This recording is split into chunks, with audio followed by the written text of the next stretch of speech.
A billionaire walks into a Rolex boutique with $80,000 cash. They tell him no. He can't buy the watch he wants, and he'll have to wait 5 years. Welcome to the most brilliant scam in luxury goods, where the product sits in the vault. The customer begs to spend money, and saying no makes them want it more. This is manufactured desire, and it's making these companies billions. Here's what they don't want you to know. Rolex produces around 1 million watches every year. That's more than any luxury watchmaker on Earth. Yet somehow, you can't buy one. Walk into any Rolex boutique in America right now. The display cases? Nearly empty. The salesperson? They'll smile and add your name to the list.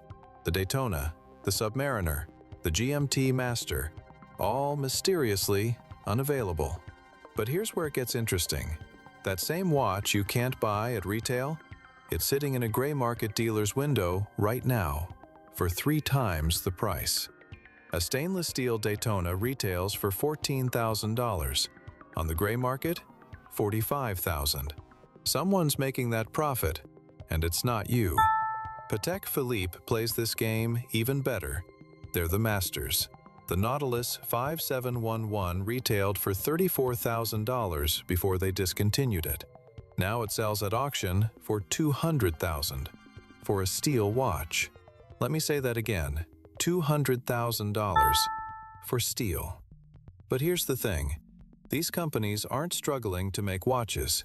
They're choosing not to. Industry insiders estimate Patek could double their production tomorrow.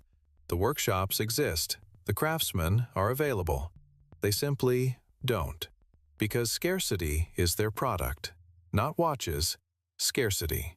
Every economics student learns about supply and demand. When demand exceeds supply, prices rise. Rolex and Patek have weaponized this principle to perfection. They've discovered something revolutionary. The harder something is to get, the more people want it. Even if they didn't want it before. Especially if they didn't want it before. Here's how the game really works. You walk into a Rolex dealer wanting a Daytona. The salesperson explains you need to establish a purchase history first. Translation: buy watches you don't want. To earn the privilege of buying the watch you actually want. At full price. After waiting years. You might need to buy a Datejust first. Maybe an Oyster Perpetual. Drop $30,000 on watches you don't desire, just to get on the list for your Daytona. And even then, no guarantees, no timeline. Just wait. The psychology here is devastating. By making you work for it, they've made you want it more. You're invested now, emotionally and financially. It's the same principle as hazing. Make someone suffer to join your club, and they'll defend that club forever. They have to, or admit the suffering was pointless. Rolex calls this relationship building. Psychologists call it the sunk cost fallacy. Either way, it works. But who's really winning here? Follow the money, and it gets dark. Authorized dealers get watches at wholesale. They're supposed to sell at retail. But some dealers have a special arrangement with certain customers. The watch goes to a gray market dealer immediately. Still wrapped, never worn. The authorized dealer gets a cut.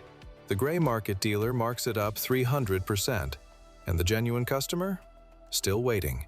Still building their relationship. Still buying watches they don't want. Industry experts estimate 30% of Rolex sports models never reach genuine customers. They're flipped before the plastic comes off. Rolex knows this. They have to know this. But stopping it, that would mean actually meeting demand, and that would ruin everything. Because here's the secret. The wait list is the marketing. Every person waiting for a Rolex is telling their friends they're waiting for a Rolex. Every gray market sale at triple retail price is an advertisement for brand prestige. You can't buy this. It's exclusive. It's rare. It's artificially restricted, but we won't mention that part. Patek Philippe took this strategy to its logical extreme.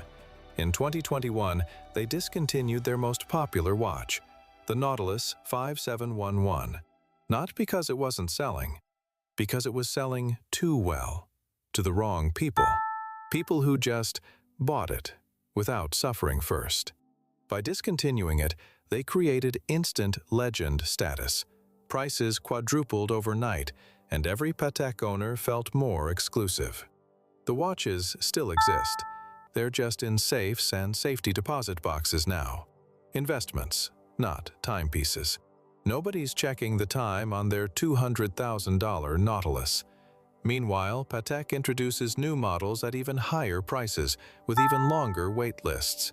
The game continues, elevated. Let's talk about what this really costs. Not in dollars, in dignity.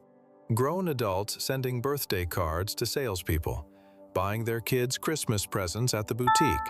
Anything to stay top of mind for when a watch becomes available. Successful people, CEOs, celebrities, reduced to courting the approval of someone who might grant them permission to spend their own money. It's brilliant, it's dystopian, it's both.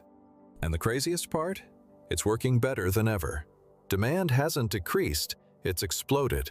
Because in a world where anyone with money can buy almost anything, the things you can't buy become the most valuable.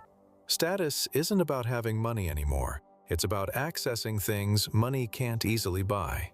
Rolex and Patek have made their watches into those things. Not through quality alone, through control.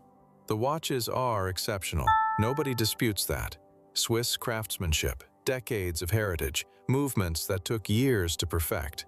But so are watches from Omega, from Grand Seiko, from a dozen brands you can actually buy today at retail. Those brands are arguably more honest. You pay for a watch, you get a watch. Revolutionary concept, but they don't have the wait list. They don't have the game. And increasingly, they don't have the prestige. So what happens next? Can this continue forever?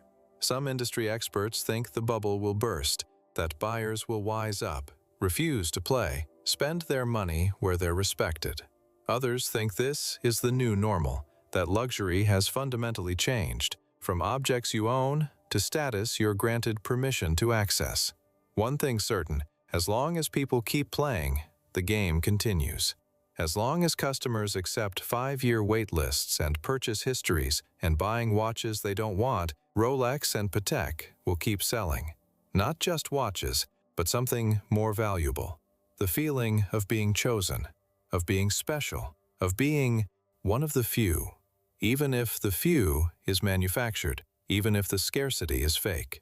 The feeling is real, and feelings are priceless. Even when they cost $80,000, plus a 5-year wait, plus whatever dignity you spent courting the salesperson. That's the real genius. They're not selling watches anymore.